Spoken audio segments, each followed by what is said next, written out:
Hi friends, அனைவருக்கும் வணக்கம். Welcome to TNPSC free materials. So இந்த வீடியோவில் நம்ம என்ன பார்க்குறோம் அப்படின்னா, டிஎன்பிஎஸ்சி ஜென்ரல் தமிழில் 11th ஸ்டாண்டர்ட் தமிழ் ஒரு ஃபுல் ரிவிஷன் பார்க்குறோம் சரிங்களா. ஸோ இது ஒரு பார்ட் 2 வீடியோ. நம்ம ஆல்ரெடி பார்த்தீங்கன்னா பார்ட் 1 நம்ம நேற்று போட்டிருக்கோம் சரிங்களா. இது பார்ட் 2 வீடியோ, ஓகேங்களா. ஸோ இது பார்த்தீங்க அப்படின்னா உங்களுக்கு நீங்கள் டிஎன்பிஎஸ்சியோட group 1, group 2 and group 4 exams படிச்சுட்டு இருக்கீங்க அப்படின்னா நீங்கள் படித்ததை ரிவைஸ் பண்ணுறதுக்கும் ரீகால் பண்ணுறதுக்கும் இந்த ஒரு வீடியோ உங்களுக்கு யூஸ்ஃபுல்லாக இருக்கலாம் சரிங்களா. ஸோ வீடியோ ஸ்கிப் பண்ணாமல் ஃபுல்லாக பாருங்கள். இந்த வீடியோவை உங்கள் ஃப்ரெண்ட்ஸுக்கும் ஷேர் பண்ணுங்கள். உயிர்த்தெழும் காலத்துக்காக என்ற கவிதை தொகுப்பு எந்த ஆண்டு துவக்கப்பட்டுச்சு அப்படின்னா 2001ஆம் ஆண்டு. உயிர்த்தெழும் காலத்துக்காக அப்படின்ற அந்த கவிதை தொகுப்பு எந்த வருஷம் துவக்கப்பட்டுச்சு அப்படின்னா 2001ஆம் ஆண்டு. யுகத்தின் பாடல் என்ற கவிதையை எழுதியவர் யார்? யுகத்தின் பாடல் அப்படின்ற கவிதையை எழுதினது யார் அப்படின்னா சு. வில்வரத்தினம். பஞ்சு கூட்டல் பொதி, பஞ்சு பொதி, இது எந்த வகை குற்றியலுகரம் அப்படின்னா மென்தொடர் குற்றியலுகரம் சரிங்களா.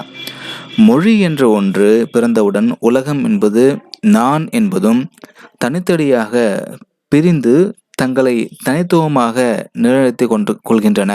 இது யாருடைய கூற்று? எர்னஸ்ட் காசிரார். மொழி என்று ஒன்று பிறந்தவுடன் உலகம் அப்படின்றதும் நான் அப்படின்றதும் தனித்தனியாக பிரிந்து தங்களை தனித்துவமாக நிலைநிறுத்திக் கொள்கின்றன. இது யாரோட கூற்று அப்படின்னா எர்னஸ்ட் காசிரார்.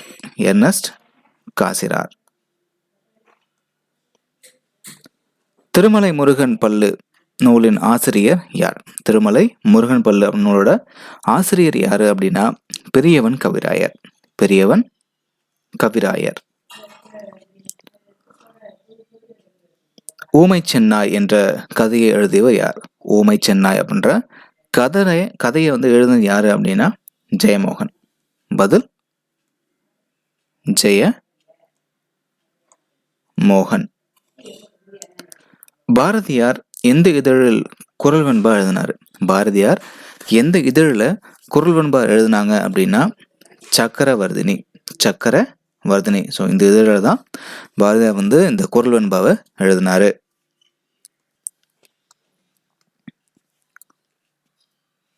தொய்பிலேக்கு தலைமை மொழிபெயர்ப்பாளராக பணிபுரிந்தவர்.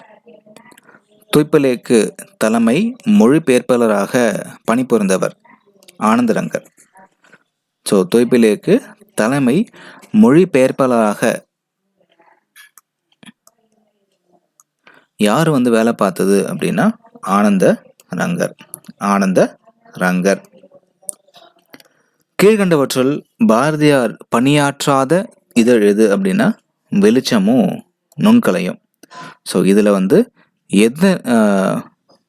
இதழில் பாரதியார் பணியாற்றவில்லை அப்படின்னா வெளிச்சம் நுண்கலை சரிங்களா. ஸோ வெளிச்சம் நுண்கலை இந்த இரண்டு இதழிலையும் பாரதியார் பணியாற்றவில்லை. ஆனந்தரங்கன் கோவை அப்படின்ற நூலை எழுதியவர். ஆனந்தரங்கன் கோவை அப்படின்ற நூலை எழுதினது யார் அப்படின்னா தியாகராய தேசிகர் தான் இந்த ஆனந்தரங்கன் கோவை அப்படின்ற நூலை எழுதியிருக்காரு. கவிஞர் மல்லார்மே எந்த நாட்டை சேர்ந்தவர்? கவிஞர் மல்லார்மே எந்த நாட்டை சேர்ந்தவர் அப்படின்னா பிரான்ஸ். ஸோ கவிஞர் மல்லார்மே பார்த்தீங்க அப்படின்னா பிரான்ஸ் நாட்டை சேர்ந்தவர். பவனந்தி முனிவர் எந்த நூற்றாண்டை சேர்ந்தவர்? பவனந்தி முனிவர் எந்த நூற்றாண்டை சேர்ந்தவர் அப்படின்னா 13ஆம் நூற்றாண்டு. 13th century சரிங்களா. பாயிரம் எத்தனை வகைப்படும்? 2 வகைப்படும். பாயிரம் 2 வகைப்படும். வடக்கு வீதி என்னும் சிறுகதை தொகுப்பின் ஆசிரியர் யார்? வடக்கு வீதி என்னும் சிறுகதை தொகுப்பின் ஆசிரியர் யாரு அப்படின்னா முத்துலிங்கம். தலபுராணங்கள் பாடுவதில் வல்லவர் யார்? தலபுராணங்கள் பாடுவதில் வல்லவர் யாரு அப்படின்னா மீனாட்சி சுந்தரனார். மீனாட்சி சுந்தரனார். தன் இனத்தையும் மொழியையும் பாடாத கவிதை வேறு இல்லாத மரம் கூடு இல்லாத பறவை வெறும் என்று கூறியவர். தன் இனத்தையும் மொழியையும் பாடாத கவிதை வேறில்லாத மரக்கூடு இல்லாத பறவை அப்படின்னு சொன்னது யாரு அப்படின்னா ரசூல் கம்சதேவ். ரசூல் கம்சதேவ். ராசேந்திரன் இயற்றிய கவிதை நூல் எது? ராசேந்திரன் இயற்றிய கவிதை நூல் எது அப்படின்னா முப்படை நகரம். முப்படை நகரம். ஸோ ராசேந்திரன் இயற்றிய கவிதை நூல் எது அப்படின்னா முப்படை நகரம். நன்னூல் எத்தனை அதிகாரங்களை கொண்டுள்ளது? நன்னூல் எத்தனை அதிகாரம் கொண்டிருக்கு அப்படின்னா 2 அதிகாரங்களை கொண்டுள்ளது. சரிங்களா? நன்னூல் 2 அதிகாரங்களை கொண்டுள்ளது. எந்த அரசனின் வேண்டுகோளுக்கிணங்க பவனந்தி முனிவர் நன்னூலை ஏற்றினார் அப்படின்னா சீய கங்கன். ஸோ சீய கங்கனுடைய வேண்டுகோளுக்கு இணங்க தான் பவனந்தி முனிவர் என்ன பண்றாரு, இந்த நன்னூலை இயற்றினாரு. ஸோ சீய கங்கனுடைய வேண்டுகோளுக்கு இணங்க பவனந்தி முனிவர் என்ன பண்றாரு, இந்த நன்னூலை ஏற்றாரு. சரியானதை தேர்ந்தெடு. முத்துலிங்கம் 6ஆம் திணை. முத்துலிங்கம் 6ஆம் திணை. எந்த ஆண்டு பாப்லோ நெருடா இலக்கியத்திற்கான நோபல் பரிசு பெற்றார்? 1971. ஸோ எந்த வருஷம் பாப்லோ நெருடா பார்த்தீங்கன்னா இலக்கியத்திற்கான அந்த நோபல் பரிசு வந்து வாங்கினார் அப்படின்னா 1971ஆம் ஆண்டுல. பொறுத்துக்க. காட்டல் தொழிற்பெயர், ஐந்தும் முற்றுமை, கேட்போர் வினையாளனும் பெயர், மாநகர் ஒரு சொற்றொடர். Answer D. பிரமிழ் என்ற புனைப்பெயரில் கவிதைகளை எழுதியவர் யார்? சிவராமலிங்கம். பிரமிழ் அப்படின்ற புனைப்பெயர்ல கவிதைகளை எழுதினது யாரு அப்படின்னா சிவராமலிங்கம். சொற்களின் இடையில் ஒரே மெய்யெழுத்து அடுத்தடுத்து வருவது உடல்நிலை மெய்மயக்கம். சொற்களின் இடையில ஒரே மெய்யெழுத்து அடுத்தடுத்து வருவது என்ன அப்படின்னா உடல்நிலை மெய்மயக்கம். சங்கீத வித்யா மகாஜன சங்கம் என்னும் அமைப்பை உருவாக்கியவர் யாரு அப்படின்னா ஆபிரகாம் பண்டிதர். சங்கீத வித்யா மகாஜன சங்கம் அப்படின்ற அமைப்பை உருவாக்குனது யாரு அப்படின்னா ஆபிரகாம் பண்டிதர். ஆபிரகாம் பண்டிதர். கீழ்கண்டவற்றுள் பண்பு பெயர் புணர்ச்சி அல்லாததை தேர்ந்தெடு. பழத்தோல். ஆன்சர் பழத்தோல். வெண்பொரு நெடுவரை குறிஞ்சி கிழவ என்ற வரி இடம்பெற்ற நூல் எது அப்படின்னா திருமுருகாற்றுப்படை. திருமுருகாற்றுப்படை.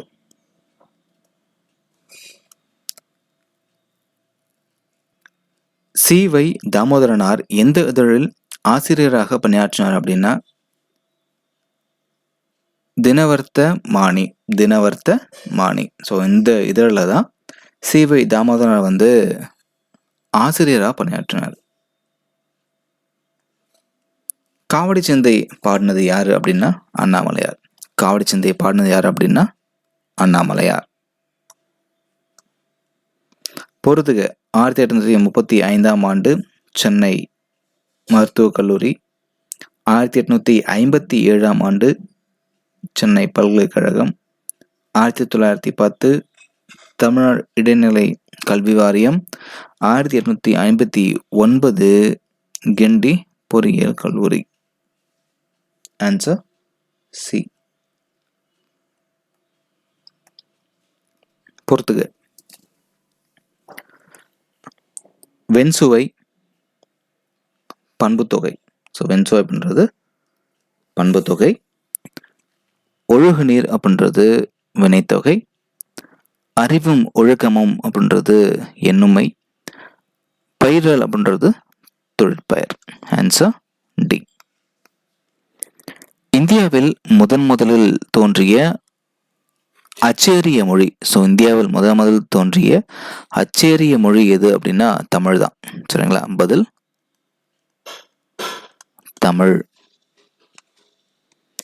சமய நூலும் தத்துவ நூலும் கற்பிப்போர் எவ்வாறு அழைக்கப்பட்டாங்க அப்படின்னா குறவர். ஸோ சமய நூலும் தத்துவ நூலும் கற்பிப்போர் வந்து எப்படி அழைக்கப்பட்டாங்க அப்படின்னா குறவர் அப்படின்னு அழைக்கப்பட்டாங்க. குறவர்னு அழைக்கப்பட்டாங்க. பொறுத்துக. பள்ளிகள் கலைகள் கல்வி கற்பிக்கும் இடம். மன்றம் பார்த்தீங்க அப்படின்னா கற்ற வித்தையை அரங்கேற்றக்கூடிய இடம் தான் மன்றம். சான்றோர் அவை பார்த்தீங்க அப்படின்னா செயல்களை சீர்தூக்கி பார்க்கக்கூடிய அவை. ஆசிரியர் பார்த்தீங்க அப்படின்னா மோக இலக்கணத்தை கற்பிப்போர். ஸோ ஆசிரியர் வந்து மோக இலக்கணத்தை வந்து கற்பிப்போர் தான் வந்து ஆசிரியர். சரிங்களா?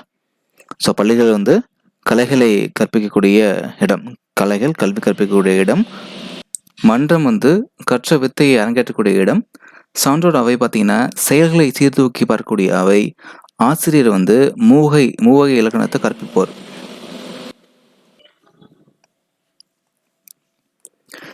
ஏடு, சுவடி, புத்தகம், பணுவல் முதலிய சொற்கள் தரும் பொருள் என்ன அப்படின்னா நூல். ஏடு, சுவடி, புத்தகம், பணுவல் முதலிய சொற்கள் தரக்கூடிய பொருள் என்ன அப்படின்னா நூல். சரிங்களா? பதில் நூல்.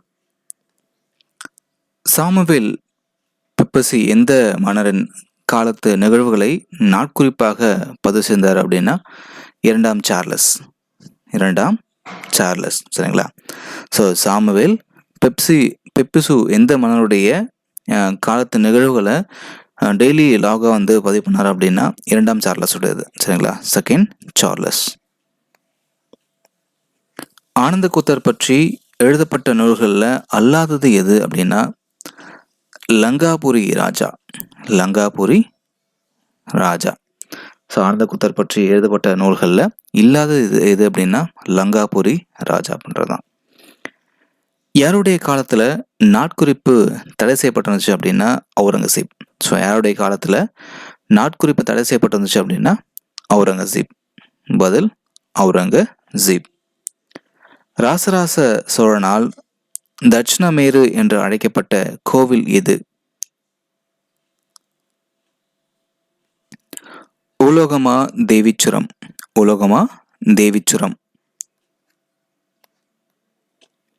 மொழி விளையாட்டின் மூலம் இறைவனின் பெருமை பேசும் செய்யுள் வகை. திருநாவுக்கரசர் பதிகத்தில் குறிப்பிடப்படும் 78 கோயில்களை கட்டிய மன்னன் யாரு அப்படின்னா சோழன் செங்கனான். ஸோ மொழி விளையாட்டின் மூலம் இறைவனின் பெருமையை பேசும் செய்யுள் வகை திருநாவுக்கரசர் பதிகத்தில் குறிப்பிடப்படும் 78 கோயில்களை கட்டிய மன்னன் யாரு அப்படின்னா சோழன் செங்கனான். இளையராஜாவுக்கு கேரள அரசு வழங்கிய விருது என்ன அப்படின்னா நிஷாகந்தி சங்கீத விருது.